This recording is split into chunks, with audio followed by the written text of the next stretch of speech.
Muy buenas tardes a todas las personas que ingresaron a este webinar denominado Recomendaciones para el cierre anual de la nómina y para el inicio de 2023.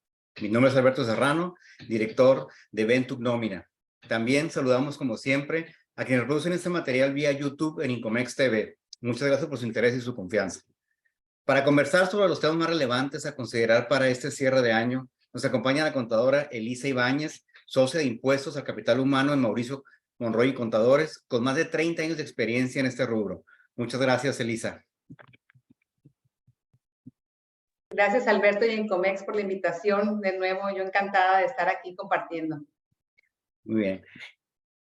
Como saben, bueno, en esta ocasión vamos a cambiar un poquito la dinámica de la presentación. Vamos a discutir algunos temas y al concluir cada uno estaremos abriendo algunos espacios para preguntas y respuestas. También al final tendremos una sesión de preguntas y respuestas, pero digo, para hacerlo más dinámico, como les comento, la idea es de que podamos participar en los temas que se van tratando. También, digo, como ya saben, en la pantalla inferior, en el botón inferior de Zoom estará la sección de preguntas y respuestas. Por favor, cualquier pregunta que quieran hacer, lo pueden hacer a través de esta opción. También en el transcurso del webinar, los equipos de comunicación de Ventuc y de Incomex van a proporcionar acceso para solicitar información sobre servicios o plataformas y también para unirse a nuestros boletines, como aparecía al principio de la presentación. Bueno, antes de iniciar, como ya saben, pues este año vienen muchos cambios. También, obviamente, tenemos que tener en consideración pues todos los que vienen y que tenemos que hacer en un par de semanas prácticamente y prepararnos también para el siguiente año. Como ven, va a ser un inicio de año y un fin de año complejo porque tenemos que tomar en cuenta muchas cosas y tenemos que hacer muchas configuraciones especiales. Entonces, de esto es lo que vamos a estar hablando el día de hoy. Sin más, le cedo la palabra a Elisa. Por favor, Elisa, adelante. Y muchísimas gracias por participar con nosotros, Elisa. Muchísimas gracias, Alberto y Incomex, por la invitación. Les decía, a este webinar tan interesante en el que va a haber mucha participación. La idea es despejar dudas y, como dice Alberto, que no nos esperemos al final para hacer preguntas o comentarios, sino que al final de cada tema podamos tener eso más dinámico y poder participar entre cada subtema. Y también la idea es de que no nos asustemos con tantos cambios que hay, porque efectivamente son varios los cambios y las actualizaciones en materia de sueldos y de nómina, pero la idea es que al final los resumamos y tengamos un poquito más de conocimiento y hagamos un resumen de esos 4 cambios principales para que podamos estar listos para arrancar el año, para cerrar primero el año de 2022 de la mejor manera y para arrancar el 2023 de la mejor manera, así que con el pie derecho. Los aspectos que vamos a platicar en el primer subtema son los relativos al aguinaldo, posteriormente los puntos claves para lo que es el cierre anual del 2022 de la nómina, posteriormente el nuevo salario mínimo para 2023, posteriormente el nuevo esquema de vacaciones, que por cierto aquí les tengo novedades que acaban de ocurrir el día de hoy en el Senado, actualizaciones en cuanto a las cuotas IMSS que vienen para el 2023, así como la UMA que va a estar vigente a partir de febrero de 2023, y al final haremos unas reflexiones, tanto Alberto como yo, de todos estos 5 temas que vamos a estar platicando con ustedes durante esta hora y media. Muy bien. Pues primero que nada el aguinaldo, ¿no? Que aunque no hay cambios de ley ahorita, ni de ley federal del trabajo, ni de las leyes aplicables de seguro social y de impuesto sobre la renta, siempre tenemos las mismas inquietudes por parte de las empresas cuando hacemos este cálculo, ¿no? La primera, lo que más comúnmente nos preguntan y que a veces se nos olvida es ¿cuándo le tengo que descontar días? Es decir, ¿cuáles días no computan para el cálculo del aguinaldo? Entendiendo que si el trabajador trabajó todo el año y tiene su año completo, le corresponde, en el caso que la empresa pague los 15 días, pues los 15 días. ¿Cuándo se le entrega proporcional? Cuando no trabajó todo el año porque ingresó después del 1 de enero o, bueno, cuando se fue antes de la entrega del aguinaldo, pues ya se le pagó proporcionalmente en su finiquito. ¿Qué otros días no cuentan, aparte de los días en los que no estuvo laborando nuestra empresa? Tampoco cuentan los días de ausentismos, y me refiero a cualquier día que no recibió nómina, ya sea justificada o injustificadamente. Las únicas ausencias justificadas serían las de incapacidades por riesgo de trabajo y por maternidad. Las incapacidades por enfermedad general, esas no computan para el cálculo del aguinaldo, es decir, esos días se descuentan. Hay muchos criterios al respecto y tesis incluso que dicen que esos días, al estar suspendida la relación laboral por existir una incapacidad amparada por un certificado de Seguro Social, en el cual el Seguro Social nos va a hacer el pago del subsidio durante esos días, por lo tanto, esos días no entran en el cálculo y los podemos descontar perfectamente bien. Sin embargo, sí es importante que los permisos con goce de sueldo, los permisos que sí se hayan, los días que sí se hayan pagado al empleado, como las incapacidades de riesgos de trabajo, que ahí no se suspende la relación laboral, ni en los de maternidad, esos sí se cuenten como el año completo.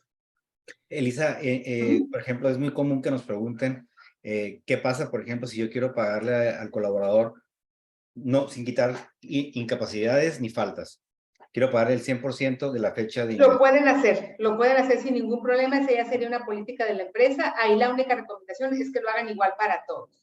Ahí lo que no se vale es tener preferidos o no tener una política y el que me cae bien sí se las pago y al que no se las descuento. Ahí obviamente habría un problema, ¿no? Pero si yo tengo ese criterio de no descontarla, todos les doy los 15 días, haya faltado o no, y con todos lo hago parejo, no hay problema. Adelante, no te limita la ley. Perfecto. Adelante. Muy bien, en cuanto al impuesto sobre la renta, aquí tenemos dos opciones: aplicar la tabla mensual, que es la del 96, que es la tablita normal que conocemos y que normalmente tenemos en el sistema de nóminas ya configurada, o aplicar el procedimiento opcional que viene en el reglamento. Cualquiera de las dos es correcta. Aquí lo que hemos visto en aguinaldos que no son muy grandes es que la variación no es mucha. Otra cosa que hemos visto es que normalmente le favorece más el cálculo opcional del reglamento, normalmente es poquito menos la retención. Sin embargo, sí hemos visto que en los casos en los que es menos la retención aplicando el reglamento, a veces en el ajuste anual le da un poco a pagar. Entonces, pues sí nos da de menos quizás en el momento de pagarle esa prestación que está proporcionada al año, porque es una gratificación anual. Sin embargo, sí hemos visto que eso que nos puede dar menos en el aguinaldo nos puede ser ajustado en febrero o durante enero o febrero, en el momento que hagamos el ajuste anual del que vamos a hablar ahorita, el cual se tiene que hacer a más tardar en febrero. Entonces, pues ahí sí es decisión de la empresa, si prefieren mejor aplicar la tabla para que ya no le dé después a cargo, o si prefieren de una vez que esos poquitos pesos se les den ahorita y ya luego se le ajusten en febrero. Otra pregunta común que nos hacen mucho es: ¿cuál es el salario que vamos a usar al momento del pago del aguinaldo? Si vamos a sacar una proporción, si es que hubo algún aumento durante el año, si vamos a sacar alguna proporción sobre el salario promedio, y no. La respuesta es el salario vigente al momento de pago. Si hubo cualquier ajuste durante el año y tuve un mayor salario el día del pago del aguinaldo, es el día del pago del aguinaldo. Y también recordando, aunque pareciera obvio, ¿verdad? Pero lo vamos a recordar, que se paga a más tardar el día 19 de diciembre. Es lo que dice la ley. A más tardar el día 19, hay empresas que lo pagan en cualquier momento de diciembre. Ahorita estamos todavía muy a tiempo, hoy es 14, todavía estamos muy a tiempo de pagarlo. Algunas empresas lo pagan junto con la nómina quincenal o semanal, o algunas empresas lo hacen en una nómina especial, lo cual es la recomendación, que se haga en una nómina especial para evitar cualquier problema y para que en nóminas especiales la empresa lo pueda tener mejor identificado, igual en su contabilidad, pero lo pueden hacer junto con una nómina normal o aparte. Cualquiera de los dos procedimientos es correcto, siempre y cuando se acumule y se considere en el sistema de nóminas como parte de su acumulado. aquí hay dos preguntas. Una dice, ¿el Seguro Social paga proporcional el aguinaldo a quienes están incapacitados por enfermedad? Correcto, sí. Las incapacidades se pagan con un salario integrado. Es por eso que se saca de esta ecuación. Y lo que podemos decir es que para los empleados incapacitados por riesgo de trabajo o por maternidad reciben de alguna manera un poquito duplicado ese aguinaldo. ¿Por qué? Porque lo paga el Seguro Social y la empresa, esa partecita por los días que pagó el Seguro Social, y también la empresa, porque la empresa lo va a pagar normal dentro de los días que paga, y también el Seguro Social lo va a pagar con un salario integrado en el que se incluye el aguinaldo y la prima vacacional. Muy bien. Y también hay otra pregunta, dice, si una empresa da bonos, por ejemplo, de producción, ¿juegan para el cálculo del aguinaldo? No, es el salario nada más, a menos que fuera una política de la empresa que la empresa desea, por alguna razón, integrarlo como parte de ese salario y que fuera decisión de la empresa, pero no. En teoría, nada más es el salario que tenga vigente el empleado al momento del pago. Ahorita mencionabas lo de la nómina especial, ¿verdad, Lisa? Sí. Y también nosotros, digo, normalmente cuando nos preguntan es sobre la nómina especial. Sí, o sea, que quede... Sí, y es una muy buena práctica, Alberto, para que no haya, sobre todo para que sea más fácil identificarla para los usuarios, ¿no? Que en caso de que no la encuentre y estando acumulada con la nómina semanal y quincenal, sea mucho más difícil de ahora sí que identificarse. Sí. Una última pregunta antes de que pasemos al siguiente tema. Dice, ¿sería correcto calcular la retención de ISR por ley y por reglamento, aplicando el que más favorezca al empleado? Sí, sí es correcto. Ahí sí se puede hacer un comparativo. Hay empresas que así lo hacen. Aquí no importa que se sigan criterios distintos. Ahora sí que nada más sí les hago ese recordatorio, que luego hay empleados que van a alegar cuando en febrero, si les da ahorita, si les favorece ahorita en diciembre, y luego les pueden reclamar si en febrero en el ajuste les sale a cargo. Muy bien. Bueno, vamos a pasar al siguiente tema. Digo, de todas maneras, al final vamos a tener otra ronda de preguntas. En caso de que haya quedado algo pendiente, pues con mucho gusto lo vemos al final. Claro que sí. También en nuestra experiencia, normalmente se hace el cálculo sobre el reglamento y, pues digo, tiende a beneficiar un poquito más al empleado, ¿no? Entonces, y aparte que no se ve tan alto el impuesto, pero bueno, ahora sí que depende del criterio de las empresas. Así es. Muy bien. A ver, ¿cuáles son los puntos claves para el cierre anual de nóminas y que no se nos vaya a pasar ninguno de estos, que son los más importantes y los que más comúnmente nos preguntan las empresas en general en el área de nóminas y de contabilidad? El criterio de la fecha de pago, o cuál criterio voy a seguir para ver cuándo parto mi nómina. Lo que recomendamos siempre es que se considere en qué fecha la voy a pagar, no a qué fecha corresponde. Esto quiere decir que si en este año, por ejemplo, la nómina se acaba, la del 31 de diciembre, acaba en sábado, pero la voy a pagar hasta el 2023, entonces para todos efectos, tanto de timbrado como de pago, como de seguro social, la voy a considerar hasta 2023 porque no la he pagado. Siempre el criterio más correcto es considerar la fecha de pago de esa nómina, no la fecha en la cual se devengaron esos salarios, que pudieran ser una parte de esa última nómina del año en el 2022 y una parte en el 2023. Entonces, hemos platicado mucho cada año de esto, que es lo que más nos preguntan, y hemos concluido, y esta vez lo hemos concluido con mayor razón, sabiendo las conciliaciones y sabiendo las diferencias que pudiéramos tener tanto internamente en nuestra empresa como con el SAT, es que lo correcto es la fecha de pago. Si no la he pagado en 2022, no la debo de considerar en este año. Entonces, esta es la primera recomendación y lo primero a considerar. De la misma manera, también en el calendario que tengo en el sistema de nóminas configurado, la recomendación es que especialmente en este cierre de ejercicio, siempre se considere la fecha de pago, no la fecha en la cual corresponde de acuerdo al calendario de nóminas, sino siempre la fecha de pago. Ya con eso nos vamos a ahorrar muchos dolores de cabeza y muchas dudas. Siempre tener la fecha de pago y, como les digo, si de por sí en el cierre mensual es importante, ahorita en este cierre anual mucho más importante, que no me lleve cosas al acumulado de 2022 que aún no he pagado, porque también para Seguro Social se consideran sueldos efectivamente pagados. Pues, Elisa, por ejemplo, para las empresas que traen la semana de fondo, ya ves que normalmente pues traen una semana de fondo al final del año y como bien decías, se pasa al siguiente año. Se recomienda que se haga el pago en diciembre, ¿no? O sea, quizás existe un doble pago, ¿no? De 2 semanas, como quien dice.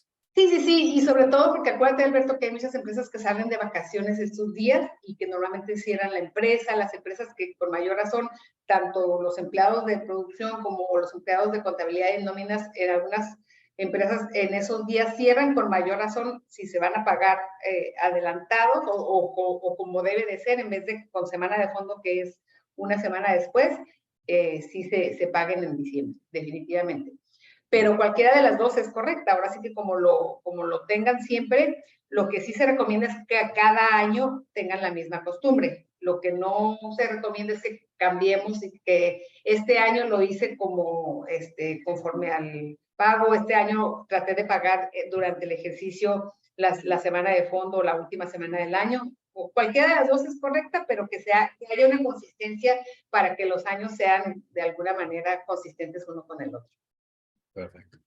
El otro punto súper importante que es también de los que más nos preguntan, ¿cuándo se hace el cierre del fondo de ahorro o de la caja de ahorro y el cierre de préstamos?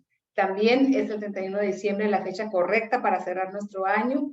Algunas empresas lo pagan en enero, pero lo cerraron en diciembre. Algunas empresas lo pagan también al final del año, el 31 de diciembre, para cerrarlo durante el mismo año. Entonces es bien importante que tanto la caja de ahorro como el fondo de ahorro sí se cierre de una manera consistente al último día del ejercicio para que empecemos de cero el siguiente año. Hay algunas empresas, bueno, la mayoría de las empresas retiran todo cada que se acaba un año y cada que hay un cierre, ¿no? Algunas empresas lo reinvierten, pero retiran todo y luego hacen un borrón y cuenta nueva en enero. Cualquier práctica que sea es correcta siempre y cuando hagan siempre la misma práctica y sobre todo que consideren cómo va el saldo de ese fondo de ahorro o de esa caja de ahorro el 31 de diciembre para que se liquide. Y algunas empresas también se los guardan al regreso de vacaciones en enero para que los empleados tengan ese guardadito, ¿no? Aunque el 31 de diciembre hagan su cierre y hagan su balance de cómo quedamos en ese saldo después de quitar los préstamos o como haya sido, cualquier fecha de pago es correcta siempre y cuando sean consistentes y sí se recomienda considerar esa opción para las empresas que cierran en diciembre y que quieren dejar ese ahorro para el trabajador a su regreso en enero, ¿no?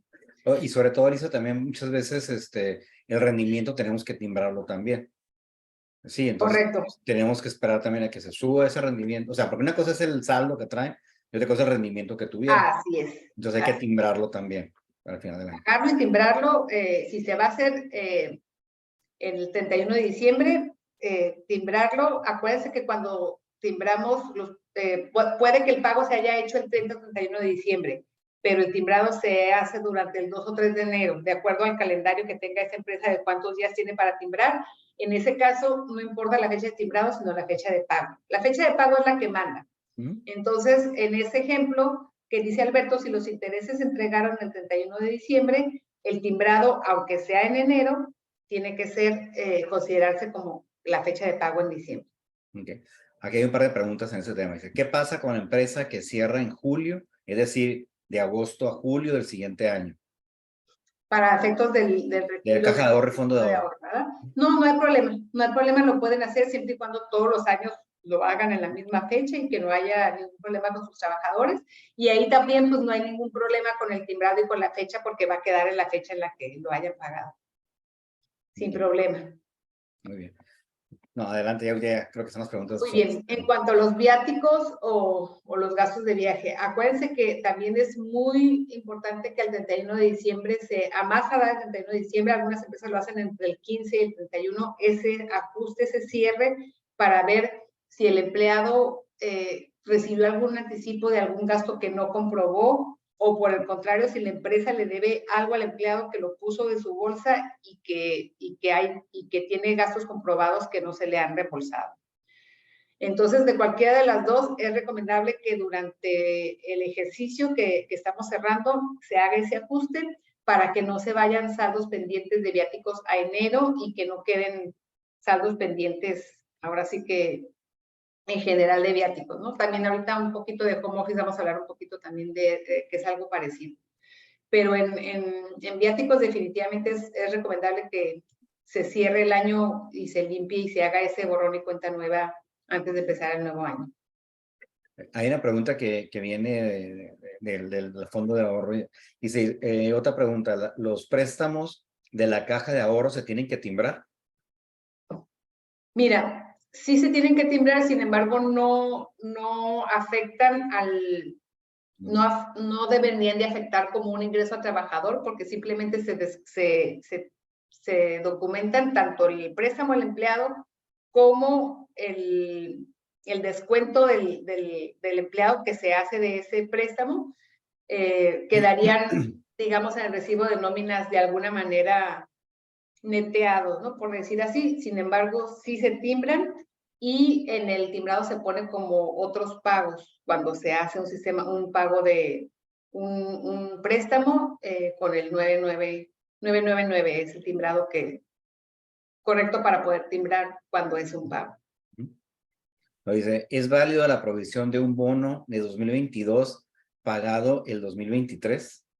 Ah, claro, para efectos de provisión, para efectos contables, acuérdense que de acuerdo a las normas de información financiera, la empresa y de acuerdo a sus políticas contables, las empresas deben de provisionar todos los gastos que fueron generados en el 2022, pero que por alguna razón se van a pagar en 2023. Los más comunes son la PTU y las vacaciones, con su prima vacacional. Ahorita también vamos a hablar un poco más de vacaciones, que este año nos cambia un poquito el esquema, pero las provisiones de gastos que correspondan a lo que tiene el derecho el trabajador este año y que se van a pagar o por alguna razón no se han pagado y se van a llevar al 2023, es totalmente correcto el provisionarlos contablemente para efectos financieros.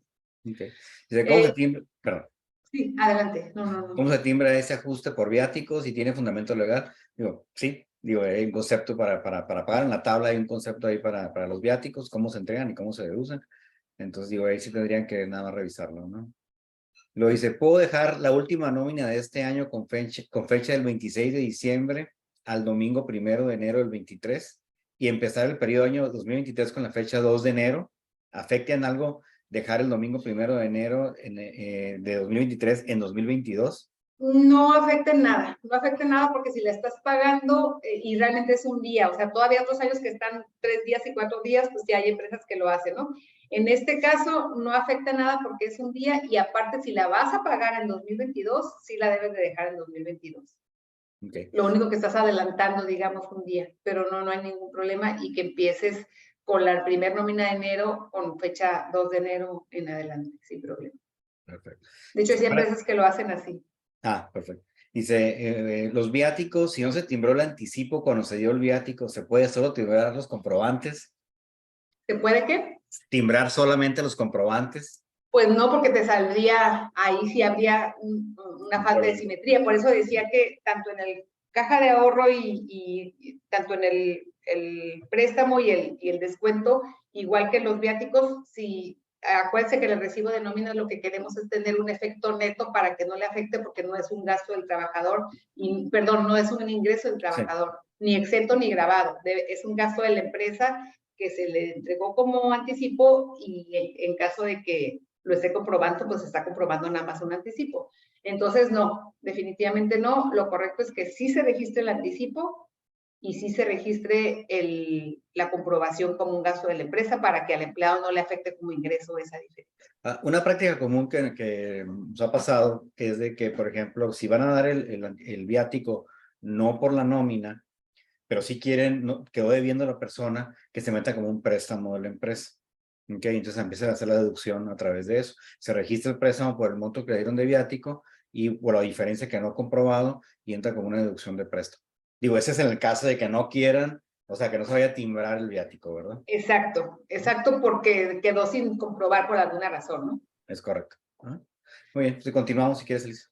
Sí, otra recomendación muy importante ahorita que estamos cerrando el año es que a final del año, ya cuando tengamos nuestro acumulado cerrado, se hagan 2 conciliaciones.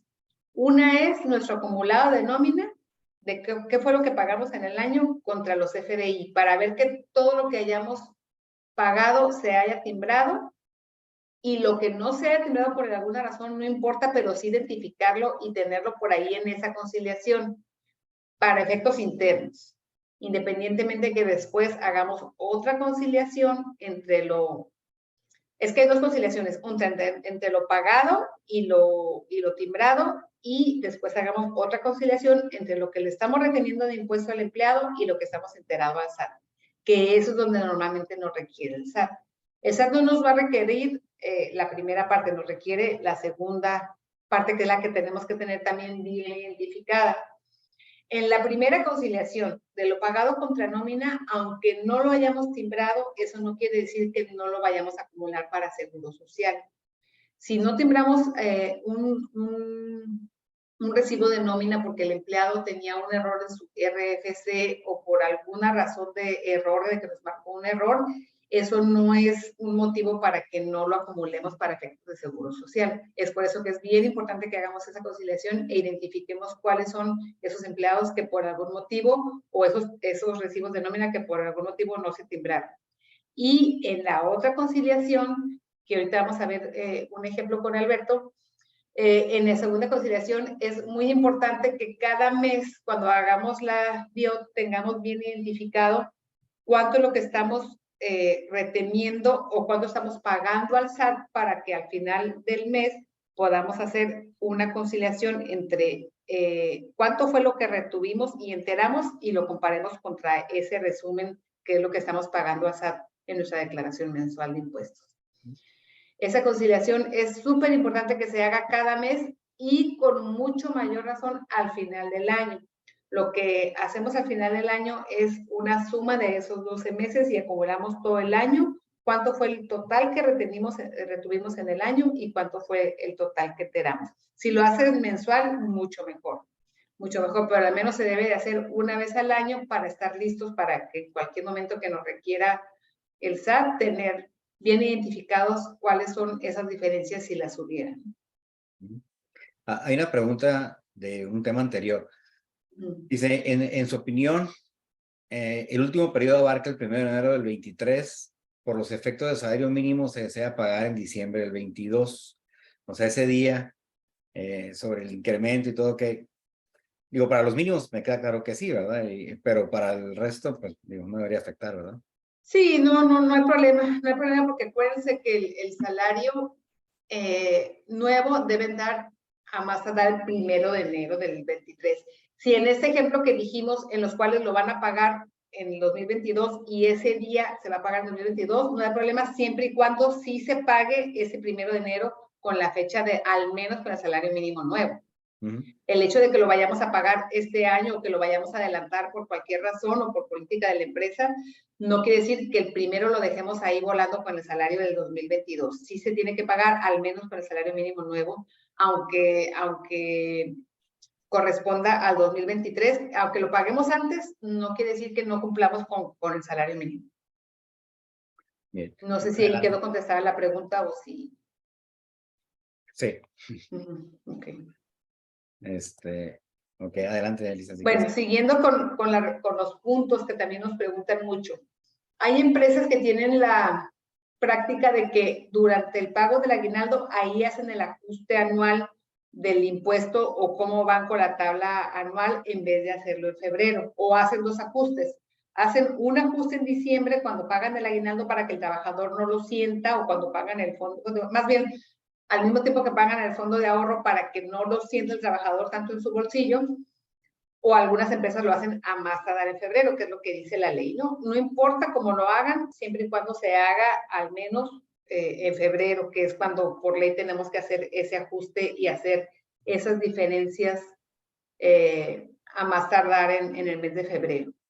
¿Por qué? Porque la declaración de impuestos que hago en el mes de febrero, ahí debo de quedar yo ese neteo de ese ajuste como empresa.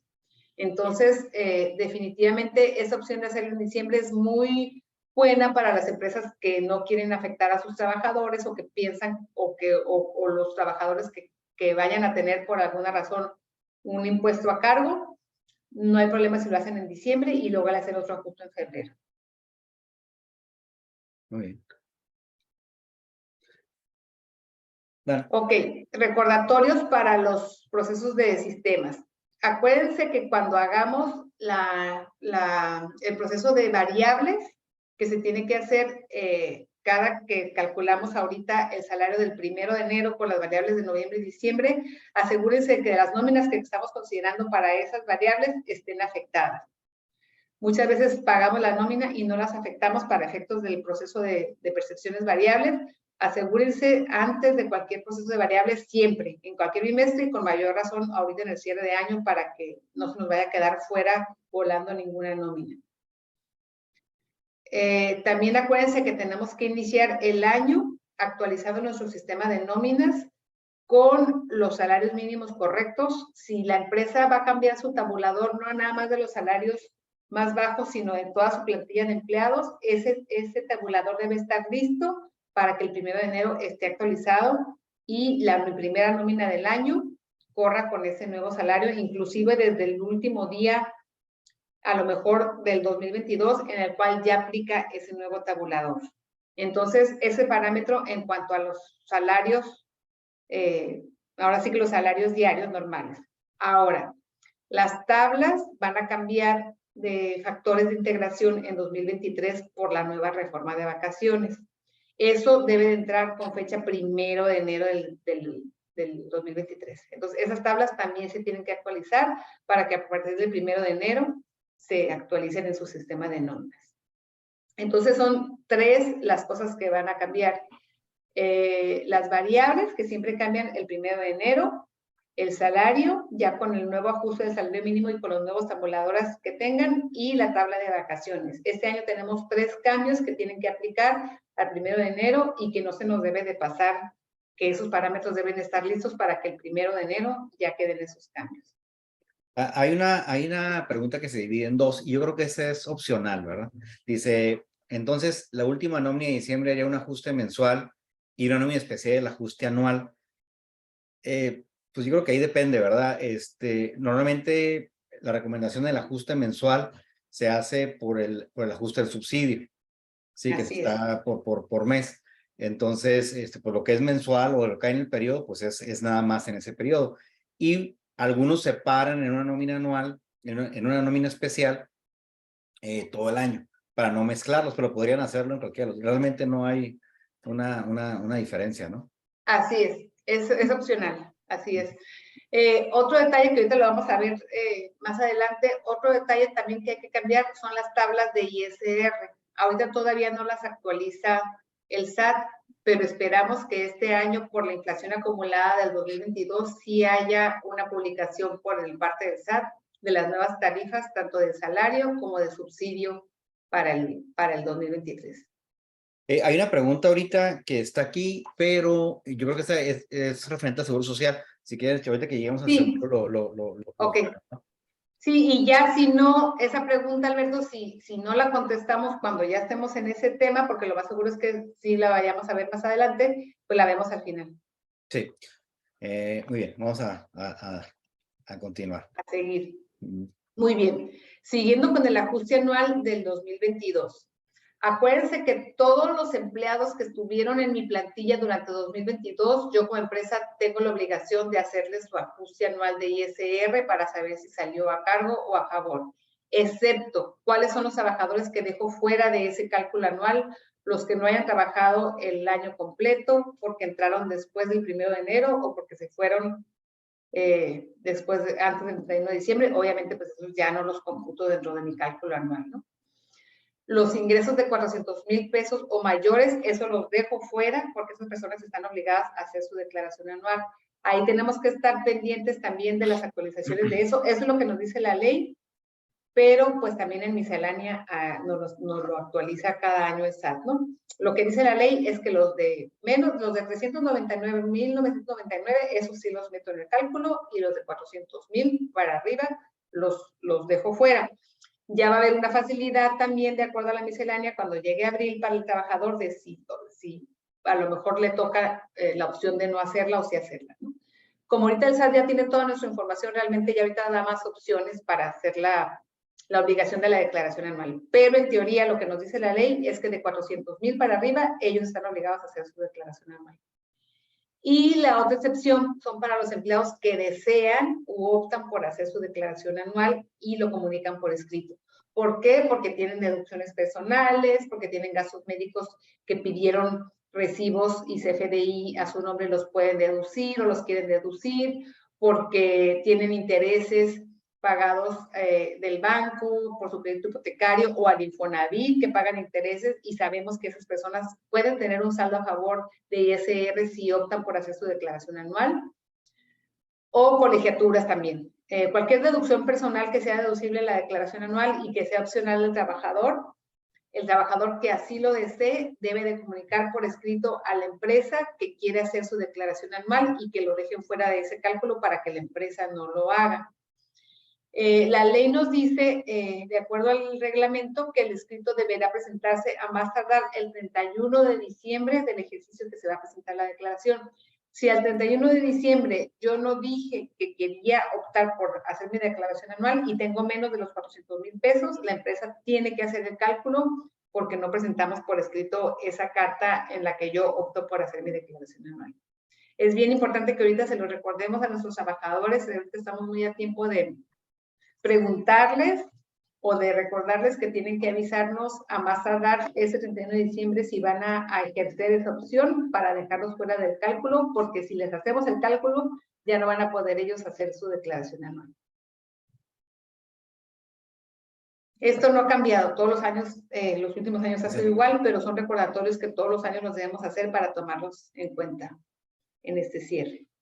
Bueno, aquí voy a intervenir un poquito yo, sobre todo por el tema de los CFDIs. Como saben, ahorita lo mencionó también Elisa, cada año que hacen auditoría de alguna empresa, se detectan diferencias en los CFDIs, por falta de timbrado, porque hubo nóminas especiales, porque no teníamos el RFC de la persona y pues no se timbró y ya no regresó. Tenemos una rotación tan alta aquí en Baja California sobre todo, que en ocasiones pues no llega la persona con información a la siguiente semana. Entonces se quedan muchos pendientes. Como mencionó Elisa, son temas que tenemos que estar revisando y validando. Y sobre todo, si ya no tengo esa información, no voy a poderla deducir. Tengo que ponerla o tengo que sacarla de mis nóminas deducibles, ¿no? Por lo menos ponerla no deducible en el inter en el que vemos si se va a poder timbrar o no. Entonces, hay herramientas, por ejemplo, como esta, que me permiten conciliar a nivel de empleado, a nivel de concepto y a nivel de nómina que estén timbrados. Que toda la información que tiene el SAT y que tenemos en el sistema de nómina sea exactamente la misma. ¿Okay? Entonces, básicamente lo que hace es conectarse al sistema de nómina, conectarse al SAT e ir comparando timbre por timbre e ir validando si existe alguna diferencia. En el momento que se detecta alguna diferencia, en ese momento podemos ya tomar una acción, corregir, cancelar el timbre o lo que sea. También en ocasiones, sobre todo los que están haciendo todo con la versión 3.3 del CFDI, o la versión 3 del CFDI, hubo duplicidad por algunos procesos que generó el SAT. Entonces tenemos que cancelar esos timbres. Entonces, muchos no nos damos cuenta hasta que nos llega una notificación. Es importante que si ya se saben o los detectan, pues empiezan a cancelarlos de forma masiva, para que no tengan que hacer una forma, porque es un proceso que tarda bastante. Y finalmente, lo que mencionaba también Elisa ahorita es, bueno, ¿cómo me aseguro que lo que tengo enterado en el SAT y lo que pagué como un pago provisional sea exactamente lo mismo que tengo en los CFDIs? En ocasiones nos comenta el área, por ejemplo, de finanzas de la empresa, oye, fíjate que no me cuadró lo que yo pagué de impuesto contra mi póliza contable. Y la razón es porque muchas veces yo pago la nómina a como me la manden. ¿Por qué? Porque es una obligación pagar la nómina completa, independientemente de que se pueda timbrar o no. Yo tengo que pagar la nómina. En el momento que yo la pago y si quedan timbres pendientes o nóminas sin timbrar o con empleados que por algún problema no se pudo timbrar, ya empiezo a tener diferencias. Entonces, mi póliza contable y lo que yo estoy pagando y lo que tiene el SAT son distintos. Entonces, a través de esta otra herramienta, puedo validar que mi pago provisional contra lo enterado, lo que se dedujo y lo pagado, sea exactamente lo mismo. Y esto pues ya le da tranquilidad también en las áreas de finanzas, por lo que es muy importante en ese momento pues sí validar todas las partes, ¿no? Por un lado el detalle y por otro lado ya lo que se está pagando. Tenemos clientes que ya están con la versión 4.0 del CFDI y todavía peor porque muchas veces no tienen la constancia de situación fiscal y no timbraron a muchas personas. Entonces, aunque ya se postergó un poquito más hasta marzo del año que entra, pues va a entrar en vigor finalmente. Entonces, sí es importante tener la disciplina dentro de lo que se está validando, de los que se está generando de timbres, de estar revisando semanalmente o por lo menos mensualmente. Sí, antes de hacer los pagos de impuestos, validar que sí estén mis CFDIs, que estén correctos, que sean los que estoy registrando, que estén completos, que mis nóminas también estén afectadas y timbradas, y para dar la seguridad sobre el pago. Recuerden que todas esas diferencias, si se dan cuenta al final del año, pues afectan también al trabajador, ¿verdad? Y a las empresas también, obviamente, porque van a tener diferencia en el pago de impuestos y muchas veces, pues, si no está timbrado, el SAT no se entera, obviamente se está pagando de menos. Sí, entonces digo, nada más como una recomendación. Muy bien. Dice, una pregunta dice, no, mi PAC no se timbran los finiquitos, pues debe de poderse timbrar. Digo, al final de cuentas, todas las nóminas se timbran. Correcto. Todo se debe timbrar precisamente para evitar esos problemas, ¿no? Que haya nóminas pagadas que no estén timbradas, también es un problema. Muy bien.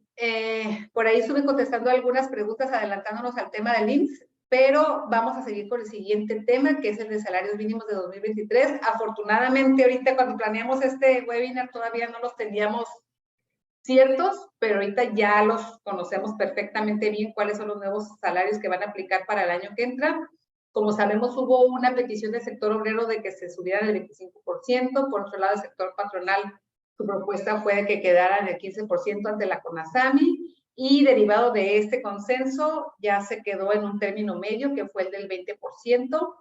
Aquí hay que considerar que ahora sí que el tipo de cambio les pudiera favorecer a algunos empleados que estén quizás en zonas en los que estén dolarizados algunos gastos, porque ahorita el dólar está muy bajo y eso pues les va a convenir, ¿no? Y por otro lado, la inflación, que es queda muy por debajo de ese aumento del 20%.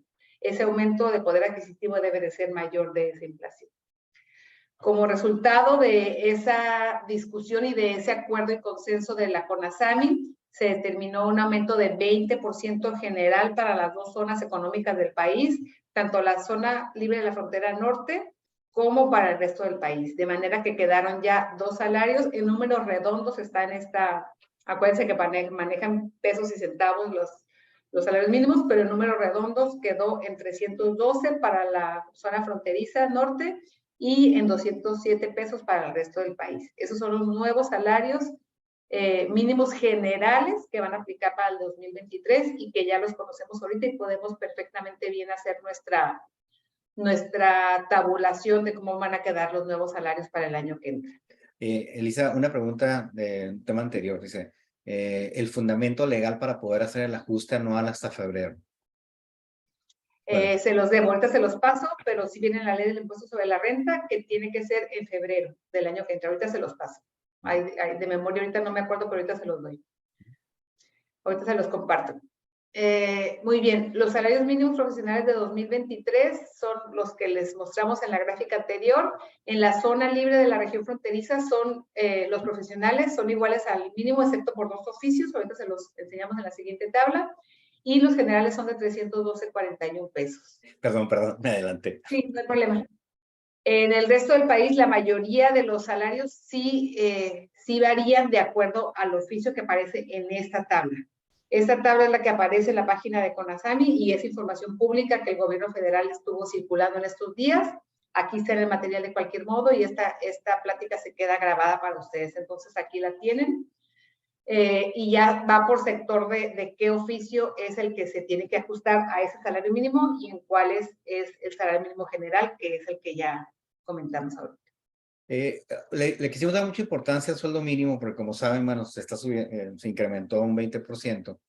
Y van a decir, bueno, pues en Baja California quizás el efecto es distinto, pero esos son datos del INEGI hasta el día de hoy, hasta el mes pasado de noviembre, y ese es el promedio general de personas que están registradas ante el Seguro Social, que tienen un sueldo entre 1 o 2 sueldos, que significa más o menos el 54, casi 55% de toda la población nacional registrada en el Seguro Social está entre 1 y 2 sueldos mínimos. Por lo que el efecto que tiene el incremento es muy importante, sobre todo con las prestaciones y con todo lo que viene alrededor del sueldo. Por ejemplo, un comparativo con Baja California, pues es el 41% comparado contra el 54, 55 nacional, pues es distinto, ¿verdad? Casi en estos dos hay un gran porcentaje entre 2 y 3 sueldos. Y si nos vamos, por ejemplo, a Nuevo León, está en un 49%, y en la Ciudad de México, en el Estado de México, perdón, está casi en un 60%. Entonces, dependiendo de las zonas, es donde el número más grande de personas entre 1 y 2 sueldos está distribuido. Entonces, depende del estado, depende de la zona, depende de dónde hagamos la consulta, pues va a cambiar el porcentaje, pero aquí lo importante es ver ese efecto, o sea, sí va a haber un efecto sobre los sueldos mínimos. Hay un dato que no lo alcancé a actualizar, pero antes de la pandemia y después de la pandemia, estos números eran distintos. Casi todos estaban entre 2 y 3 sueldos mínimos. Al momento de que regresaban a trabajar y por todo lo que ha habido, pues otra vez caímos en sueldos que son menores, ¿no?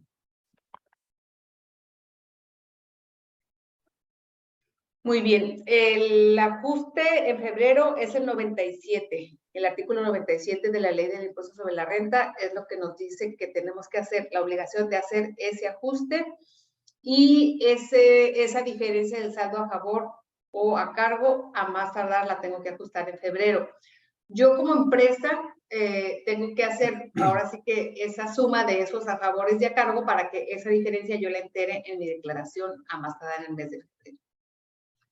Entonces, nada más dice febrero, lo que quiere decir que la declaración de febrero que voy a pagar a más tardar en marzo al SAT. Esa es la que debo de hacer, ese ajuste. Y esa diferencia de más o de menos, yo tengo todo el año para manejarla, ya sea como un préstamo con el empleado o como una cuenta por cobrar o por pagar con mi empleado. Y tengo el resto de este año, de febrero a diciembre, para poderme arreglar con el empleado a como quede en caso de que haya habido una diferencia que haya pagado la empresa por el empleado. Muy bien, los salarios mínimos de 2023. Aquí tenemos un par de ejemplos nada más gráficos para que se muestre un poquito mejor cómo quedaron en el caso de que tengan prestaciones. Por ejemplo, en la primera columna tenemos un empleado de la zona fronteriza. Aquí en este ejemplo estamos manejando 315 pesos porque el salario quedó en 312.41, pero algunas empresas optan por pagar un poco más que el mínimo para retener la cuota obrera del IMSS y no tenerla que absorber la empresa. Recuerden que si la empresa paga el salario mínimo únicamente, debe de pagar el patrón la cuota obrera del IMSS en su totalidad. Es por eso que algunas empresas no pagan el mínimo, pero pues ahora sí que pueden pagar desde el mínimo, ¿no? Y en la segunda columna, el ejemplo sí está exactamente con el salario mínimo, que es el que va a quedar a partir del 1 de enero para el centro del país, que es de 207.44 pesos. En este ejemplo vemos los dos casos en los cuales el salario semanal es el que estamos viendo aquí. En los dos ejemplos tenemos el mismo porcentaje de bono de asistencia y el mismo porcentaje de bono de puntualidad, que es el 10% del salario diario. Y en los dos casos tenemos el mismo bono de despensa, que algunas empresas lo ajustan a lo máximo que nos permite la UMA por el 40% de la exención que tenemos para este 2022. Ese es un ejemplo de lo típico que dan algunas empresas, ¿no? Se podría ajustar ese despensa ya en febrero cuando conozcamos la nueva UMA para el 2023, pero para 2022 ese está muy por dentro de los parámetros para el 2022. Y en este ejemplo que estamos poniendo aquí, ni la asistencia, ni la puntualidad, ni la despensa rebasan de los límites que nos establece la ley del Seguro Social. Por lo tanto, no integran al salario ni esa asistencia, ni esa puntualidad, ni esa despensa. Lo único que integra en este ejemplo es el salario y multiplicado por el nuevo factor de integración que va a estar vigente a partir de lo de las vacaciones, que empieza ya el 1 de enero. Ese sería el nuevo salario integrado para 2023 de esos dos ejemplos. Ninguna de los otros rebasó y no entrarían como variable porque no habría ni excedente de asistencia, ni de puntualidad, ni de despensa. Obviamente, si hubiera alguna variable, computaría, como sabemos, de acuerdo al procedimiento de variables, para el bimestre que sigue, que es el de 1 de marzo. Pero en este ejemplo no hay excedentes y a menos que trajéramos alguna variable arrastrando de noviembre y diciembre que nos compute para este bimestre, ya lo incluiríamos aquí como una variable. Pero en el ejemplo que estamos poniendo aquí, no hay excedentes y no hay variables, y lo único que se integra es el factor de integración por las prestaciones fijas de ley, que son la prima vacacional y el aguinaldo. Entonces, bueno, aquí hay una tabla de ejemplo. ¿Qué pasa con las vacaciones? ¿Qué tantas noticias nos ha dado? Adelante. ¿Qué es lo que pasa con esta reforma? Lo primero y lo más importante a considerar es que se amplía el periodo vacacional. Antes, el primer año correspondían 6 días y ahora se propone o ya se aprobó el día de hoy. Ahorita les platico la novedad que ya por fin finalmente terminó el proceso legislativo. Cuando hicimos esta materia todavía estaba en propuesta, hoy se aprobó y se había regresado a la Cámara de Senadores, hoy la aprobó Senadores y la regresa ya al Ejecutivo para su publicación en el Diario Oficial. Lo más seguro es que mañana ya tengamos la publicación de la nueva reforma de vacaciones. ¿En qué consiste esta reforma? Lo primero es que se aumentan los días, porque como saben, México estaba muy por debajo de todos los países de la Organización Internacional del Trabajo y por todos los países miembros de la OCDE, en los cuales la mayoría de las empresas pagan hasta 4 o 5 semanas para el primer año de trabajo, y en México teníamos ya con el 7º día una semana, ¿no? Y ya con esto van a quedar 2 semanas por el primer año, lo cual pues es muy favorable para todos los trabajadores. Adelante. Esta es la nueva tabla ya aprobada desde hoy, la cual se va a publicar en estos días y va a ser aplicable a partir del 1 de enero de 2023. Para el primer año, si antes correspondían 6 días, corresponden 12 días y se van sumando 2 días por cada año. Y pues aquí tenemos este comparativo. Aquí digo, gráficamente se ve pues el incremento, ¿no? Cómo va. Sí, es por año y pues como saben de 6 a 10, de 11 a 15, de 6 a 20 y así vamos. Muy bien. ¿Cuáles son los puntos a considerar aquí? El primer punto es que hay una nueva tabla de integración de factores fijos de antigüedad, la cual entrará en vigor en 2023. Esa nueva tabla ahorita se las vamos a compartir y ahí lo que cambia es la prima vacacional. Realmente las vacaciones en sí no afectan la integración del salario fijo. Lo que nos mueve es la prima vacacional, que es algo que va a aumentar un poquito para las empresas a partir de 2023. Por eso es que tiene que actualizar esa tabla para a partir de los salarios que se presenten al IMSS a partir del 1 de enero. Otra característica es que las vacaciones podrán ser continuas. Anteriormente no era claro en el artículo 76 de la ley cómo se podían tomar esos días, solamente nos decía el artículo 81 que el trabajador, que el patrón tenía 6 meses para autorizar esos días y las fechas se deberían de acordar. Ahora lo que nos dice la ley es que esos días serán continuos.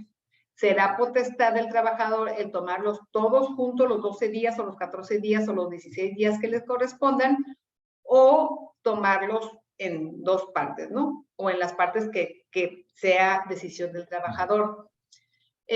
Aquí lo que vamos a ver en la práctica es que se van a llevar acuerdos y probablemente va a haber algunas demandas o algunas quejas de trabajadores que no les permitan tomarse los continuos. Pero lo que se recomienda es llegar a acuerdos porque no nos cambiaron el otro artículo de la ley que nos dice que el trabajador tiene, a partir del aniversario del trabajador, 6 meses para darle las fechas y para programarlas en conjunto, ¿no? Entonces, al tener todavía ese candado, se pueden llegar a convenios, pero lo que sí se debe de respetar, porque es el objetivo y el espíritu de las vacaciones, es que se gocen de una manera continua, si es así el deseo del trabajador. Es bien importante ese punto que se considere para que se programen con tiempo en las empresas esas fechas de vacaciones y que se negocie con cada trabajador o que se acuerde cómo se van a gozar. El espíritu de las vacaciones es que sí se tomen, que no se acumulen, que no se vaya el trabajador y que no pague su finiquito y que no le tengan que pagar esos días cuando se vaya, salvo casos en los que no alcanzó a tomárselas, pero en términos generales se recomienda que sí se programen y sí se gocen, que es el objetivo de la ley, ¿no? Este cambio es a partir del 1 de enero y no es retroactivo, es decir, no afecta los saldos de vacaciones que tengamos de lo devengado hasta 2022. Cuando empezó esta reforma había mucha controversia sobre qué iba a pasar con los días que tenía pendientes y si iban a convertir a la nueva tabla y hubo mucha confusión al respecto. La tabla, la nueva ley, el nuevo 76, no dice que sean retroactivos. Eso quiere decir que lo que fue devengado hasta el 31 de diciembre se queda con la tabla anterior y lo nuevo que se devenga a partir del 2023 entra con la nueva tabla. Eso es muy importante para ver qué va a pasar con los trabajadores que su aniversario es a mediados de año. Por ejemplo, qué va a pasar si el trabajador entró el 1 de enero, bueno, en un ejemplo que está a la mitad, que entró el 1 de junio y que al 31 de junio de este año tenía únicamente 6 meses y que hasta el 1 de junio del 2023 va a ser su aniversario.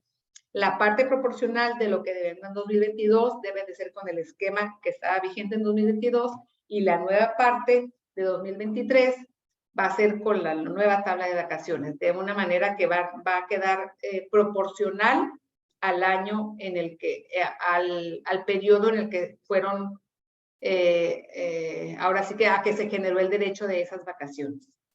Pero si hay vacaciones que ya fueron devengadas en este año y se van pendientes para el otro año, pues se quedan todas en el 2022 con la tabla del 2022. Por ejemplo, un empleado que entró el 1 de enero de 2022 y que el 31 de diciembre, que el 1 de enero de 2023 cumple un año y va a gozar sus vacaciones, esas sí van a ser con la tabla del 2022. Ya las de 2023 que va a tocar tomar en el 2024 ya son con la nueva tabla. Acuérdense que las vacaciones se tienen derecho hasta que se cumple el año y a partir de ahí son 6 meses para poder tomarlas. También hay empresas que tienen la política de adelantarlas y que a partir de los 6 meses ya tiene derecho el trabajador a tomarlas para que no se le junten. Algunas empresas así lo hacen y pues ahí no hay problema, ¿no? Pero a más tardar, cuando cumpla 1 año y medio, tiene que haber tomado las del año. Eso es lo que nos dice la ley y nos pone ese límite de 6 meses. Entonces, es bien importante que se organicen en las empresas para ver cómo se van a tomar y pues que se tome, ahora sí que se corrijan las políticas de vacaciones de manera que sí se puedan tomar esos días cuando lo acuerden los dos y cuando lo pide el trabajador si es que desea tomarlas continuas, que es lo que más hubo discusión en el Congreso en esta reforma. Elisa, en ese, ya sabíamos que este tema iba a ser muy polémico. Es sobre la retroactividad, ¿no? Yo creo que es importante aquí definir. Si tienen una persona, porque varias de las preguntas vienen sobre, tengo dos partes, ¿no? Se me vence, como decías ahorita, en junio y en julio, junio, por ejemplo, y tengo en piso los 2 años. Lo que mencionaba Elisa ahorita es, hasta el corte del 31 de diciembre va a ser de la forma como se venía calculando antes. Del 1 de enero al vencimiento de las vacaciones con los nuevos días. ¿Ok? Entonces, en este año que viene, sí va a haber como que un híbrido, que tenemos que respetar lo que viene anterior con lo que viene con lo nuevo. Y quizás les dé días distintos proporcionales a los 6 días. Por ejemplo, en lugar de pagar en julio 6 días, pues va a ser sobre los 6 meses, sobre los 12, y a lo mejor me da, no sé, 8 días o algo así, más los 6, bueno, perdón, me da a lo mejor 6 días otra vez, más los que ya traía, pues van a dar los 12, ¿sí? O sea, va a haber una parte proporcional. Igual me salió mal el ejemplo, ¿verdad? Pero digo, la suma. Pero van a ser proporcionales. Son 3 días de los primeros 6 meses y quizás sean 6 con los siguientes. Con los Exacto. siguientes. Por ejemplo, en el ejemplo que yo puse, que dije que a lo mejor medio año somos en 2022 y medio año en 2023, y están las tablas de ley, digamos que por la parte proporcional del 2022, que eran 6 días, me tocan 3, que es la parte, y por la segunda parte, que son 12 días, me tocan 6 y los 3, 9. Van a ser 9 días el primer año, porque la mitad fue con una tabla y la mitad fue con el otro. Pero si ya todo es con la nueva tabla, pues ya van a ser los 12 días. Ahora, Si es importante también aclarar aquí, Elisa, que los saldos que tengan de vacaciones no gozadas.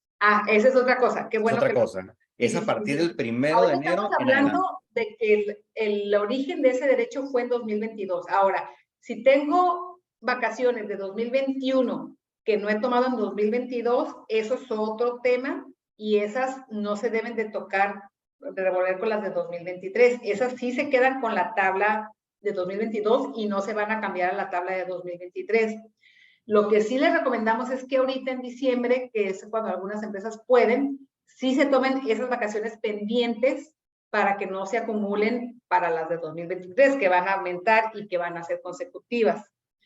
Pero ahora sí que se tiene que verla también realistamente, ¿no? Si se puede ir de vacaciones y si quiere y todo eso. Pero la recomendación es que en la medida de lo posible, lo pendiente que tengan del 2021 o de 2022 incluso, lo tomen en diciembre y que cuando empiece el nuevo esquema ya se vayan limpiecitos a gozar las nuevas y que no tengan muchos saldos de vacaciones pendientes de años anteriores para que no les afecte. Que acuérdense que hay una prescripción en la ley del trabajo de 1 año, por lo tanto, pues las vacaciones en 1 año y medio ya se ve de acuerdo a la política de cada empresa si se pierden o se cancelan o qué pasa, ¿no? Lo que nos dice la ley es que cuando se vaya el trabajador, si no las tomó, se las tendría que pagar. Y ahí tenemos ese año de gracia, ¿no? Para cual todavía tendríamos vivas las vacaciones de 1 año antes. Y es importante, otra vez aquí, porque veo, me siguen haciendo preguntas sobre lo mismo. Básicamente es, si ustedes tienen un pedacito del 23, exacto, ese pedacito es con el nuevo cambio. Y lo anterior, o sea, lo que traigan hasta el 31 de diciembre, es de la forma que se manejaba antes. Y como también decía Elisa, cambia el factor de integración. Y ese es un tema también muy importante que platicamos hace un rato.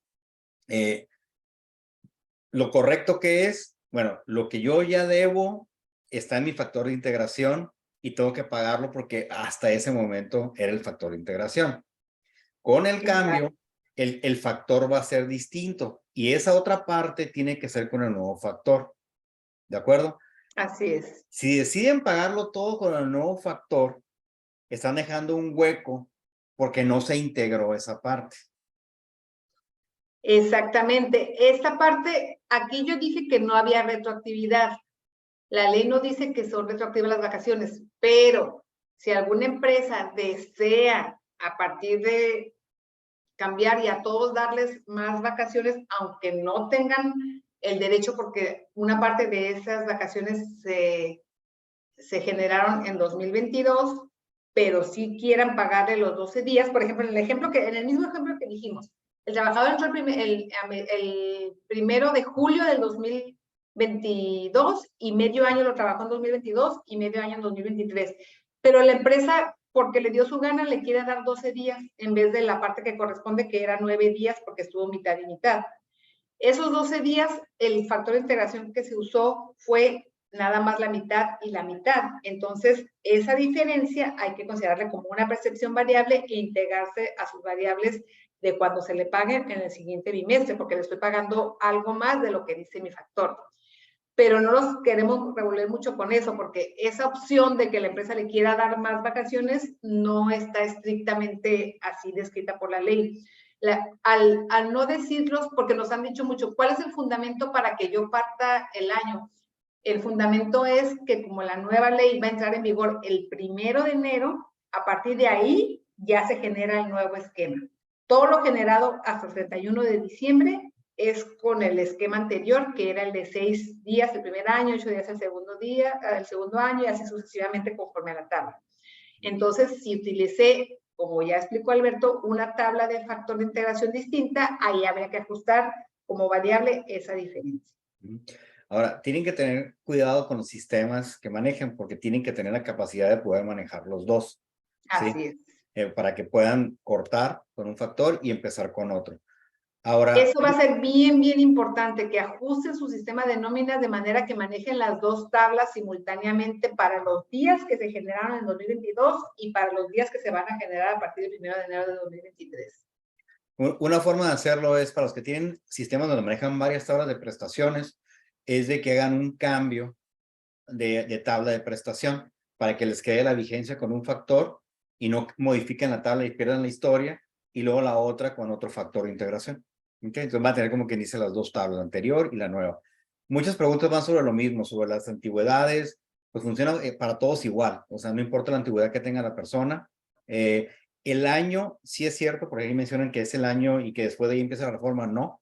El año es nada más cuando se vence, la reforma empieza a partir del 1 de enero, es vigente. ¿Okay? Entonces, el 1 de enero en adelante, lo que tenga, si es un día, 2 días, 3 meses, 6 meses, medio año, 8 meses, es esa parte, es con la nueva reforma. ¿Okay? Por ahí hay otro que dice... Bueno, el último punto nada más es para las empresas que reconocen sus contingencias laborales y tienen un pasivo registrado en su contabilidad por esas contingencias laborales, sí le tienen que aumentar y tienen que hacer ese recálculo a partir de 2023. Entonces, nada más es un recordatorio para los que aplican ese D3, que hagan los cálculos actuariales para que ya la contingencia laboral de su empresa quede bien reflejada. Ya, otra vez, hoy se anunció, ya están anunciados por todos lados, no se ha publicado, lo más probable que salga mañana, yo creo en el diario Así oficial. es, esperamos que mañana se publique. Y si no, tendríamos de todas maneras cualquiera de esos días porque va a entrar en vigor hasta el 1 de enero. Hay una duda por ahí que dice, la ley menciona en el artículo 14, a ninguna ley se dará efecto retroactivo en perjuicio de personas. Bueno, que sí, básicamente es parte de lo que estábamos ahorita viendo, ¿verdad? Perdón. Sí, o sea, tampoco le va a afectar a los trabajadores, pero como en este caso, en este caso no habría ninguna afectación. O sea, el hecho de que tú le respetes lo que ya se ganó en 2022 y apliques una nueva que no es retroactiva, pero que aplica a partir del 1 de enero, no estás violando o sea, no estás afectando retroactivamente al trabajador. Estás respetando que a partir del 1 de enero está algo nuevo, pero como la ley dice como no dice la ley que se aplique retroactivamente, es correcto que se estén manejando simultáneamente los dos esquemas, lo que se generó en 2022 y lo que se genera al 2023. Hay una pregunta que dice, ya que el derecho de las vacaciones es hasta que se cumple el año, y cuando se cumple el año es la reforma, es lo que ya explicamos, ¿no? Ahora sí que la reforma aplica a partir del 1 de enero del 2023 y es por eso que a partir de ahí se genera el nuevo esquema de vacaciones y hasta 31 de diciembre se genera el viejo esquema. Y si el trabajador cumple años en el medio, pues ahí se proporciona, se paga proporcionalmente. No me recuerden, digo, porque hay varias preguntas que dicen que pueden pagar todo, que si van a esperarse hasta su año de antigüedad, pues van a tener diferencia, ¿no? A final de cuentas, o sea, no es hasta que se cumpla su antigüedad. Ahorita la ley dice que eso es a partir del 1 de diciembre. Entonces, sí, no importa, no tiene nada que ver, qué buena aclaración. La fecha del aniversario del trabajador no tiene nada que ver con eso, el 36. Aquí nos está poniendo que lo que dice la ley y eso no cambia. Los trabajadores que tengan más de un año de servicios disfrutarán de un periodo anual de vacaciones, así es. Y ese periodo anual, ¿cómo va a ser? Si todas esas nuevas vacaciones las estoy generando con el nuevo esquema, porque yo entré a lo mejor el 1 de enero de 2023, efectivamente van a ser 12 días el primer año. Pero si parte de mi año fue en 2022, esa parte es proporcional a los 2022. Va a ser el único año que va a haber, el único aniversario que va a haber esta diferencia a partir de que ya todo, por ejemplo, los empleados que se contraten a partir del 1 de enero de 2023, pues todo va a ser con la tabla nueva, ¿no? Sí, digo, hay muchos temas ahí, opiniones sobre si es justo, si es sobre bueno, pues ahí cada quien y qué criterio quieren utilizar. Nada más recuerden que si van a pagar sobre el último, tienen que grabar esa parte Así es, como y que variable. se queda pendiente. Y también siempre acuérdense lo que siempre decimos los contadores, ¿no? Véanlo con su abogado laboral. Chéquenlo siempre, confirmen los criterios, porque su abogado laboral es el que los va a defender, no va a ser el contador de la empresa ni el que hace la nómina, el que los va a defender en caso de alguna demanda de un trabajador. Entonces, siempre confirmen esos criterios con sus abogados. Dice, si pagas la prima vacacional en marzo, ¿cuántos días de vacaciones utilizarías y qué UMA usarías? Mira, qué buena pregunta. Hay muchas empresas que tienen la política de pagar la prima vacacional, ¿es la pregunta? Sí. Sí, la prima vacacional en el aniversario del trabajador, independientemente de cuando tome sus vacaciones. Entonces, eso lo vamos a manejar a como dijimos. Si vas a manejar el criterio de que es proporcional, entonces manejas proporcional. Si vas a manejar el criterio de que a todos les quieres aplicar la nueva tabla, aunque haya generado unos días en 2022, pues aplicas el 1 de marzo, como si fuera su aniversario, la nueva tabla que sería la de los 12 días y su 25% sobre esos 12 días. Ahora sí que cualquiera de los dos criterios, ¿no? El criterio que más va ganando en la práctica, lo que estamos viendo de lo que van a hacer las empresas, es que sí se aplique la proporcionalidad, que es el ejemplo que ya dijimos ahorita de que medio y medio, ¿no? Pero si la empresa desea que todas las vacaciones y los aniversarios que se cumplan a partir del 1 de enero de 2023 sean con la nueva tabla, lo pueden hacer. Y en ese ejemplo, si aplico ese criterio, esa prima de vacaciones del 1 de marzo la voy a aplicar con la nueva tabla con los 12 días. Pero si fue proporcional con el ejemplo que dijimos de los 9 días, se aplica los 9 días por el salario por el 25%, de acuerdo al esquema de proporcionalidad, que es el que explica. Aquí ya digo, nada más para ahorita continuar con el siguiente tema, digo, y la UMA, dice parte proporcional el 22, parte proporcional a partir de febrero del 23, que es cuando se publica la UMA. ¿Cómo sería? Sí, ahora sí que si en enero, me imagino que se refieren a la exención de cuántos días están exentos. Acuérdense que la UMA cambia el 1 de febrero, aunque la conocemos el 10 de enero. Entonces, si ese pago lo estoy haciendo en enero, el pago de esa prima vacacional, aplico la UMA que está vigente en enero. Si ese pago lo estoy haciendo en febrero o en marzo, aplico la UMA que va a estar vigente en febrero o marzo, que es la de 2023. De acuerdo a la fecha de pago. Okay. La que esté vigente. Y sabemos que en ese tema va a haber muchas combinaciones, ¿eh? Y va a haber muchas dudas, quizá hasta amparos, va a haber abogados que van a defender criterios distintos. Yo creo que ahí tienen que pegarse a las recomendaciones de su abogado, ¿sí? ¿Por qué? Porque finalmente es el que va a defenderlos, ¿no? Entonces, yo sé que van a salir aquí más temas, si gustan, vamos continuando. Y por el tiempo, porque sí tenemos que ver el tema del IMSS también. Ajá, entonces ahorita al final dejamos algunas dudas y si no, con mucho gusto las contestamos posteriormente sin problema. Así es, en esa pregunta, si tú manejas el esquema de 2023, sí la tienes que pagar así, pero si aplicas el esquema de lo proporcional, es lo que dijimos, de que lo pagues proporcionalmente a las vacaciones que vas a dar. A ver, la que sigue. Impacto del costo de la... Ah, no, ya. Digo, ¿quieres continuar si quieres con el tema? A ver. Sí, por eso que le des a la siguiente. Ah, perdón. Sí. Bueno, aquí nada más es un ejemplo de cómo, bueno, no es ejemplo, es cómo van a quedar las nuevas tablas de factor de integración.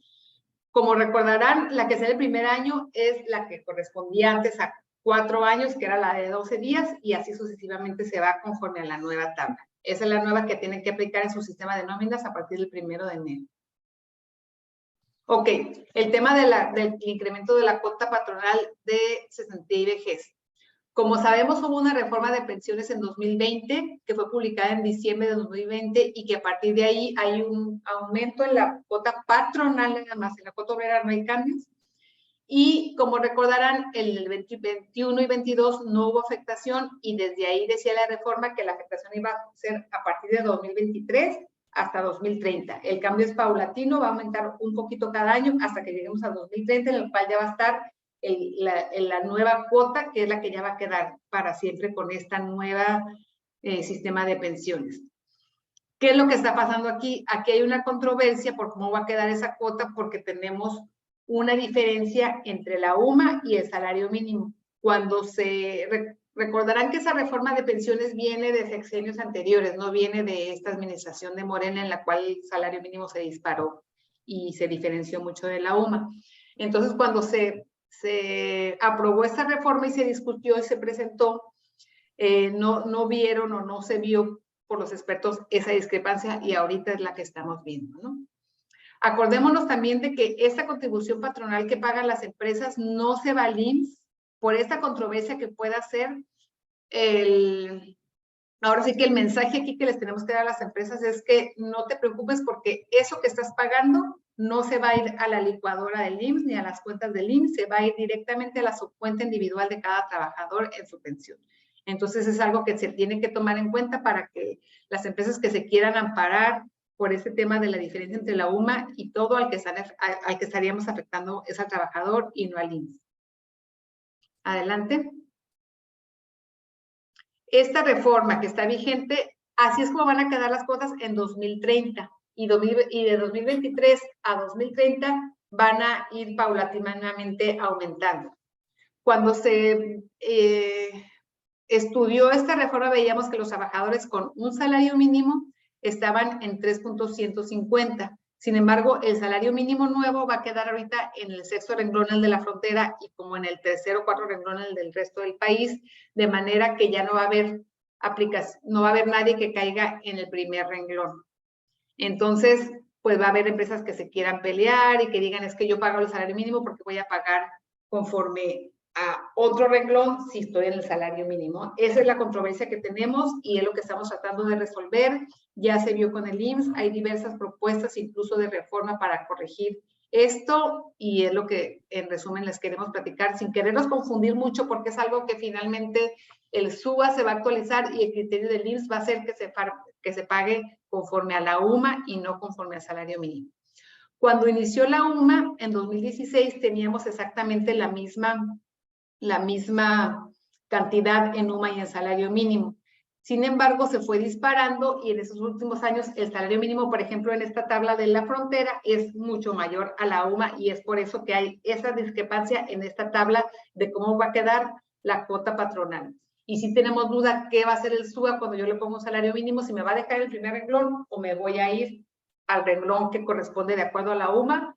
Lo que nos ha dicho el IMSS es que es lo que favorezca al trabajador y que el SUA nos va a llevar a lo que dice la UMA, que es lo que más va a ser, lo que va a ser más para el trabajador en cada caso, ¿no? Hay propuestas de reforma de ley, hay una de un senador Ovidio, que es de Morena, que pone una solución ahí para que se corrija ese problema. También hay un error aritmético porque si se fija la tabla está en UMA y va a haber salarios que queden en medio de la UMA. Lo que sabemos por el IMSS que va a pasar cuando saquen su nuevo complemento de SUA que va a aplicar para el pago de enero, que se va a hacer en febrero, es que se va a ir a lo que favorezca al trabajador, es decir, se va a ir al siguiente renglón ese salario cuando caiga en medio de uno u otro renglón. Eso se ha llevado a pláticas con el IMSS y pues el diálogo que ha habido, que ha sido muy poco por los diferentes organismos empresariales y de empleados, es que el SUA va a ser lo que más favorezca al trabajador. Creemos que esto se va a corregir mediante el SUA y que ahí nos vamos a dar cuenta cuando salga una nueva versión del SUA de 2023, cómo van a quedar esas tablas. Y acuérdense que los salarios arriba de 4 UMAS, esos no va a haber problema porque van a quedar en el rango máximo del incremento de esa reforma de pensiones y esa mayor cuota patronal. Y los demás de 4 UMAS sí va a haber afectación en cuanto a que van a pagar más, pero no van a ser afectados por esta discrepancia entre la UMA y el salario mínimo porque de cualquier manera van a estar en un rango más alto. La controversia o la diferencia va a ser para los trabajadores que están en medio de un salario mínimo y la tabla es escalonada. Ahora, no tenemos nada que preocuparnos porque el sistema de nóminas que estamos ahorita no afecta en nada de eso porque no hay cuotas obreras que se intervengan en esto. Las cuotas patronales se van a ajustar en el SUA de enero, que es el que va a sacar el IMSS en enero, en febrero para el pago de enero. Otro incremento que tenemos muy preocupante para las empresas que están en el estado de Baja California y creo que hay por ahí otros estados que también lo van a incrementar, es la sobretasa, en este caso el aumento de la cuota de lo que se paga por el impuesto sobre remuneraciones al trabajo personal o impuesto sobre nóminas, que es de cada estado. En Baja California tenemos una tasa del 1.80 y otra sobretasa de 1.25, y esa es una nueva sobretasa que sumada a las dos tasas ya es mayor que el impuesto, ¿no? Y también hay un aumento en las tarifas de agua. Esos aumentos fueron efectivos a partir de noviembre de 2022. Estos días se va a pagar el primer mes con esos aumentos. Hubo algunas empresas que se ampararon, hay algunas empresas que estuvieron exentas porque de menos de 1 a 50 trabajadores podías optar por la exención. Esa opción para exentar ya venció el 30 de noviembre y los amparos están por vencer en estos días. Las empresas tendrán que tomar las decisiones o tomaron sus decisiones de ampararse las que proceda, pero aunque se hayan amparado, la recomendación siempre tanto de los abogados como de los contadores y de los expertos en este tipo de contingencias es que sí se pague el impuesto cada mes, aunque se amparen y no consientan, sino que haya presentado algún medio de defensa, pero que sí se pague para evitar cualquier problema y ya luego se pida en devolución en caso de que haya algún saldo a favor, ¿no? También para las empresas que no se ampararon o que no alcanzaron para ampararse para 2022, vean con sus abogados a ver si hay oportunidad de hacerlo en 2023 en los estados en los que apliquen esos aumentos. Eso está enfocado a Baja California, pero tengo entendido que también por ahí la Ciudad de México tiene por ahí una propuesta de reforma de aumento de la tasa o una sobretasa. La sobretasa es a partir de noviembre 22, no del próximo año. Sí, es noviembre 22 y ya es efectivo ahorita. ¿Hasta cuándo? Pues hasta que se publique algo distinto. Por otro lado, también las empresas que tienen menos de 50 empleados y que no entraron al reglamento, o que no se inscribieron, pues ya no van a poder hacerlo porque ya se venció también el plazo. El efecto sí es importante, hicimos unos cálculos y para empresas que tienen hasta 50 empleados, el efecto anual es como de 100,000 pesos que van a pagar de más. Para empresas que llegan a 500 empleados, nos anda como de $500,000. Sí, es 1.25 de la nómina, imagínense, es bastante. Es bastante para que lo consideren a partir de noviembre, pues ya, de lo que vamos a pagar ahorita. Otro recordatorio, acuérdense que ahorita a raíz de la pandemia ya regresamos a las actividades, pero algunas empresas adoptaron el esquema de teletrabajo. Aquí las recomendaciones es que, bueno, los recordatorios es que ya existe una regulación en la Ley Federal del Trabajo de cómo debe de manejarse ese teletrabajo, y la característica principal es que se utilicen tecnologías de información porque no se requiere la presencia física del trabajador en el centro de trabajo, sino que se puede trabajar en lugares distintos, no necesariamente desde la casa, puede trabajar desde cualquier parte. Es la característica de teletrabajo. Adelante. Aquí el recordatorio consiste en cómo se manejan las herramientas de trabajo que se le proporcionan por parte de la empresa al trabajador. Aquí el recordatorio es de que no se maneje si hay alguna ayuda para teléfono o para internet o para luz, que no se maneje como un bono ni como un ingreso del trabajador, sino como un gasto de la empresa que no debe de ser parte del ingreso del trabajador. Es un gasto de la empresa, sea deducible o no, que debe de manejarse como una parte no integrante del salario para efectos de seguro social y para efectos de ISR como un pago que no constituye un ingreso del trabajador. Porque todavía nos siguen preguntando mucho. Otros recordatorios para cumplimiento con lo que es el REPSE. Aquí nada más rapidito recordemos que las empresas que están obligadas a bueno, más bien las empresas que prestan servicios a otras empresas y que son distintos de sus actividades principales, que es lo que está permitido, deben de tener claro en cuáles empresas y en cuáles casos aplica ese supuesto. Adelante. Lo que nos dijo la Secretaría de Trabajo en septiembre de 2021 es que cuando se dé ese supuesto es cuando haya una subcontratación, una puesta a disposición de esos empleados en otra empresa y que desarrollen labores de una manera permanente, indefinida o periódica. Ahí sí nos aplica este esquema de REPSE y la obligación, el recordatorio de la obligación cuatrimestral para presentar los informes al IMSS es por el primer cuatrimestre, el 1 de enero al 30 de abril, a más tardar el 17 de mayo ahora sí que del mes siguiente, cuando sea de mayo a agosto, el 17 de septiembre, y de septiembre a diciembre, el 17 de enero. Aquí en el último cuatrimestre de este año tenemos que hacer el informe, y el informe lo hace únicamente la empresa prestadora de servicios. La empresa beneficiaria o cliente no debe de presentar informes. La única que está obligada es la empresa Repse.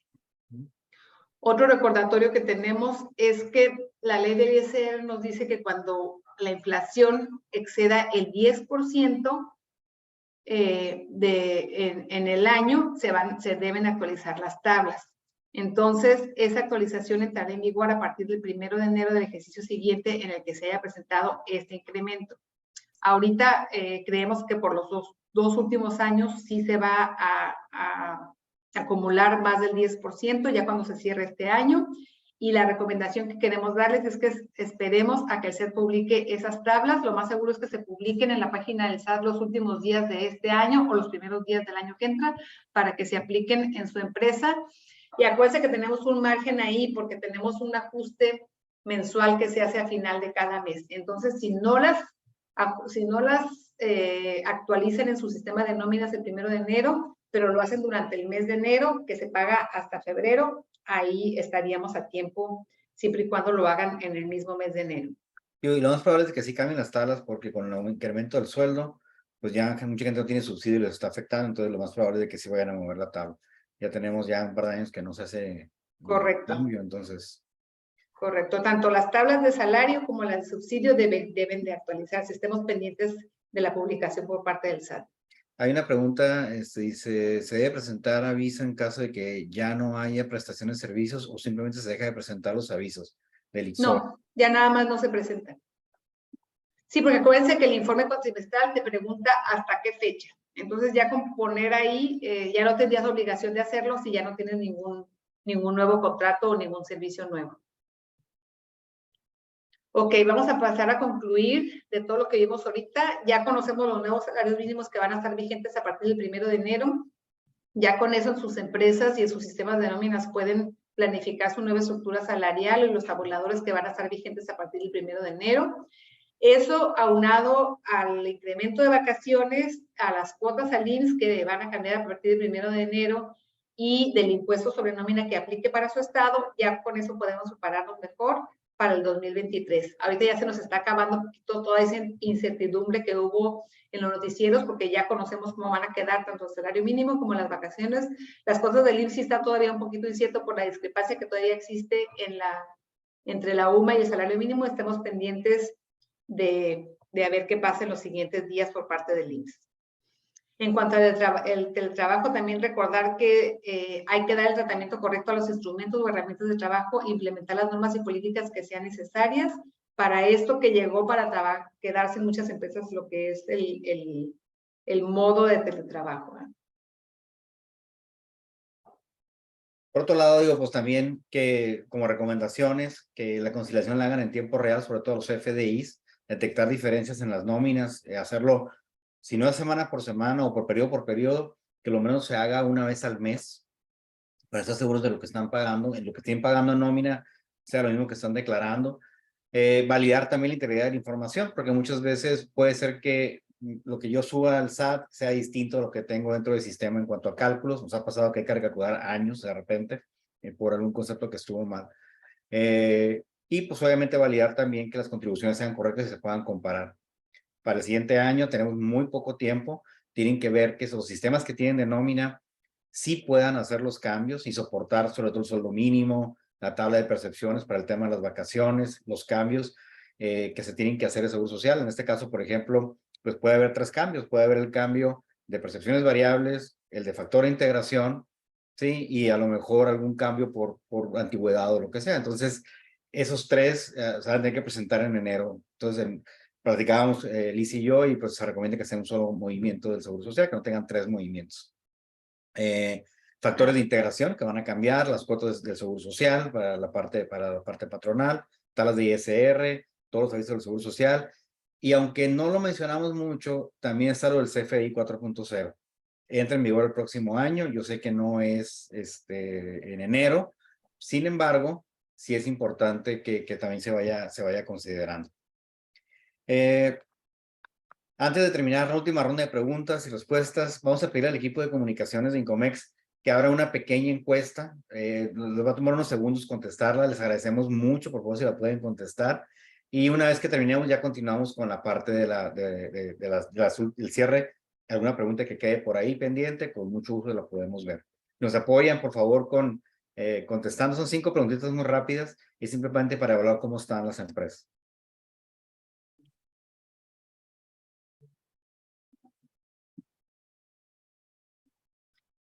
Para los que preguntaron lo del fundamento para el ajuste en febrero, es en el artículo 97, en el 4º párrafo. Ahí es cuando dice que el entero del impuesto se debe de hacer a más tardar en el mes de febrero del siguiente, de febrero siguiente al año de calendario de que se trata.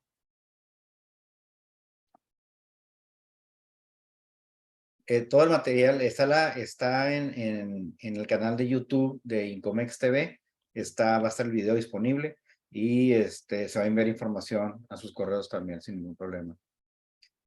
Por ahí la última pregunta que hicieron sobre lo del REPSE y es si en ceros se presenta. No, porque como el REPSE, perdón, como el IXOE no es por periodos, ni siquiera tendrías que presentarle cero porque simplemente no tuviste información. También acuérdense que, como ya lo vimos en otro curso, también aquí con Incomex, es que para las empresas que se dictaminen, aunque ellas no tienen la obligación de presentar el IXOE, sí tienen que pedírselo a sus proveedores para que sea listo para presentar su dictamen de seguro social.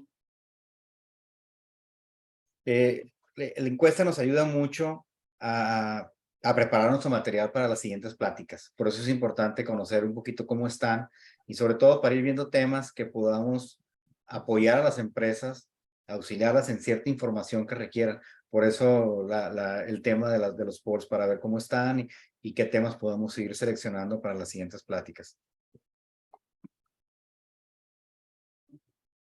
En el IXOE dice, no tuve operaciones, no se entendió la pregunta, creo. En el IXOE dice, y no. ¿Tuvo operación en año? Bueno, no sé si Janet Obregón, por favor, si nos puedes enviar nuevamente la pregunta porque parece que ahí no se entendió. Sí, ahí no se entendió. Ok, ya no tuve operaciones, es decir, ya no tuve operaciones. En el IXOE dice ya no tuve operaciones.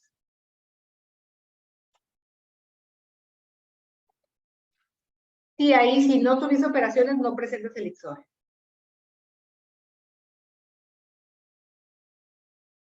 Pues muy bien, yo creo que vamos cerrando ya el poll. Les agradezco mucho por su participación en la encuesta. No sé si existe alguna pregunta adicional que quieran. Cualquier duda adicional que se haya quedado, si gustan en el canal de YouTube, cuando suban esta plática, podemos ahí abundar un poquito más sobre cualquier pregunta que se haya quedado pendiente.